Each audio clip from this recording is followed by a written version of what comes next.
If I showed you this aircraft, you'd probably assume it was a Photoshop joke, or a fever dream, or maybe a really confident toddler drew it. But here's the thing. Every single one of these planes was built by serious engineers, funded by real governments, and actually flew. Some of them flew really well. And every single one of them was the logical answer to a real problem that nobody else could solve. We think of airplane design as settled. Wings on the sides, engines underneath, tail in the back, done. But that's only because the winners wrote the history. Because at some point, someone looked at a plane and said, "What if the whole thing was just a barrel?" Someone else said, "What if we just moved the cockpit to the side, like completely off-center?" And then the US Army said, "What if we just strapped a soldier to two giant helicopter blades and let him steer by leaning?" These aren't jokes. These aren't concept art. Every single one of these flew, and every single one of them was built to solve a problem so specific that no normal airplane could touch it. Every weird airplane you've ever laughed at was someone's perfectly rational solution to a real problem. The only difference between genius and insanity in aviation is timing. 7 planes, 7 problems. Some of them actually won. The year is 1921.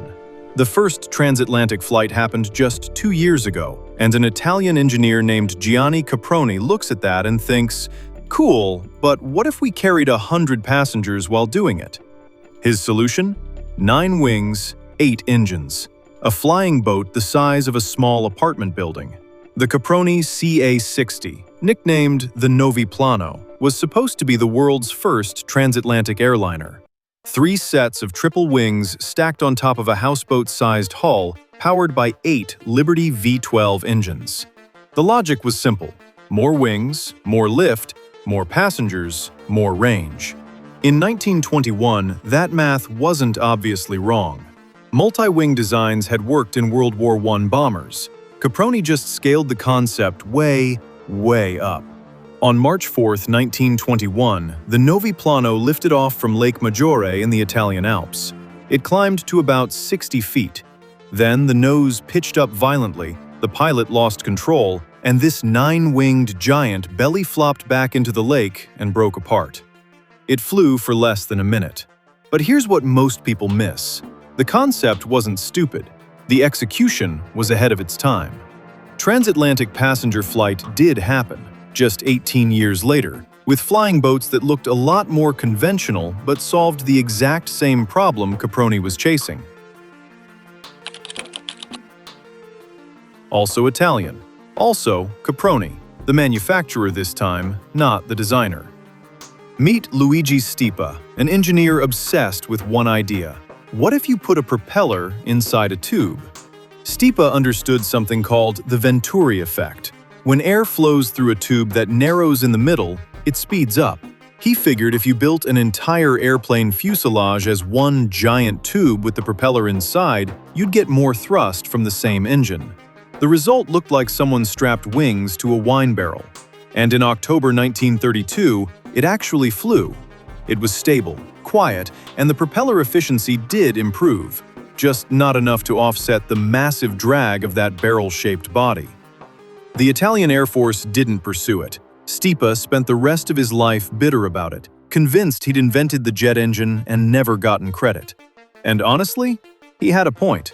Because if you look at a cross-section of a modern turbofan engine, the kind that powers every commercial flight you've ever been on, it's a fan inside a tube. It's Stipa's barrel. He was right about the physics. He was just 50 years too early for the technology. Germany, 1937. The Luftwaffe needs a new reconnaissance plane. The whole point of a recon aircraft is seeing the ground clearly, and every conventional single-engine plane has the same blind spot. The engine is right in front of the pilot. Most designers worked around this. Richard Vogt at Blohm & Voss didn't work around it. He just moved the cockpit to the side. The BV-141 has the engine and tail boom on the left side. The crew sits in a glass gondola on the right side. It's completely asymmetrical. It looks broken, and it flew beautifully. The asymmetry actually made the plane more stable because the torque from the spinning propeller, which normally pulls every single-engine plane slightly to one side, was perfectly cancelled out by the drag of the offset cockpit. The thing basically flew straight by being crooked. The Luftwaffe tested it extensively. Pilots loved the visibility. But the Air Ministry couldn't stomach it. It looked wrong. They went with the conventional Focke-Wulf FW-189 instead. Not because it performed better, because it looked normal. The BV-141 is proof that in aviation, being right and looking right are two very different things. The US Navy in 1940 had a specific problem. Aircraft carriers are great, but there aren't enough of them. What if fighters could launch from regular ships? That means you need a plane that can take off and land in almost no space. Engineer Charles Zimmerman looked at this and thought, if I need maximum lift from minimum speed, I need maximum wing area. What has the most area relative to its size? A circle. So he built the V-173, a flat, disc-shaped aircraft where the entire body is the wing. It weighed 3,000 pounds but had 427 square feet of wing surface. For comparison, a Cessna 182 weighs about the same but has less than half that wing area. The V-173 could land at 22 miles per hour. That's slower than most people ride a bicycle. It completed over 130 hours of test flights. Charles Lindbergh flew it and was impressed. It could practically hover in a strong headwind. It worked. The physics was solid.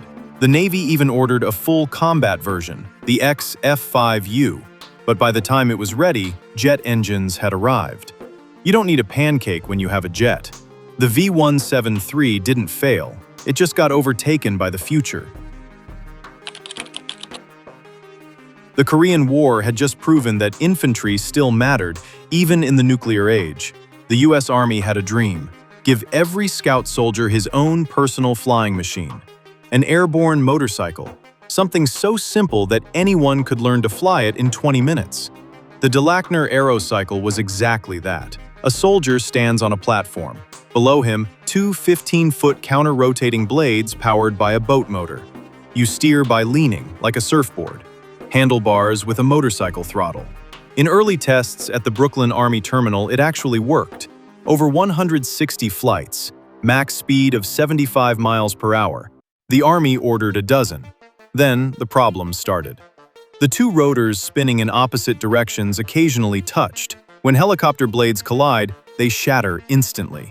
2 crashes. Both times the blades disintegrated mid-flight. The test pilot, Captain Selmer Sunby, received the Distinguished Flying Cross for his work, but the program was dead. It turns out, anyone can learn to fly it in 20 minutes was not a safe assumption when the thing you're flying has exposed rotor blades 3 feet below your shoes. France, late 1950s. The Cold War fear was real. If the Soviets bomb your airfields, every plane on the ground is scrap metal. So what if your fighter didn't need a runway at all? The Snecma Coleoptère, French for beetle, was a tail-sitting jet fighter wrapped inside an annular wing, a ring. The whole fuselage sat inside a circular tube that doubled as the wing. It would launch vertically like a rocket, transition to horizontal flight, fight, and then return to a vertical hover to land. It sounds insane, but the Americans were trying the exact same thing with the Convair XFY Pogo at the same time. This wasn't fringe science. This was the state of the art. The Coleoptère completed 8 flights. On the 9th, July 25, 1959, the pilot attempted the full transition from vertical to horizontal and back. The aircraft lost control during the return to hover, fell into violent oscillations, and dropped like a stone. The pilot ejected at just 150 feet. He survived, barely. The Coleoptère did not. The program ended that day. Not because the idea was wrong, but because 1950s technology couldn't solve the control problem. 60 years later, the F-35B does exactly what the Coleoptère tried to do: vertical takeoff, horizontal flight, vertical landing, with computers doing what human reflexes never could. So here's the twist. The weirdest looking airplane flying today is also the most successful one on this entire list. The Airbus Beluga has a problem that sounds almost silly. Airbus builds airplane wings in one country, fuselage sections in another, and assembles them in a third. Those parts are too big for any normal cargo plane, way too big for a truck. So Airbus took an A300 passenger jet, cut the entire top off, bolted on a massive bulbous cargo hold, and lowered the cockpit to make room. The result looks exactly like a beluga whale. It's absurd, it's iconic, and it's been flying since 1995. 5 original belugas were built. Then Airbus needed even more capacity, so they built the Beluga XL, bigger, based on the A330, with 6 in the fleet. These planes fly daily across Europe, silently carrying the wings and fuselage sections that become every A320 and A350 you've ever flown on. The Beluga is proof of the rule. A weird airplane is just a normal airplane whose problem you haven't understood yet. Here's what connects all 7. Not one of these planes was designed to be weird.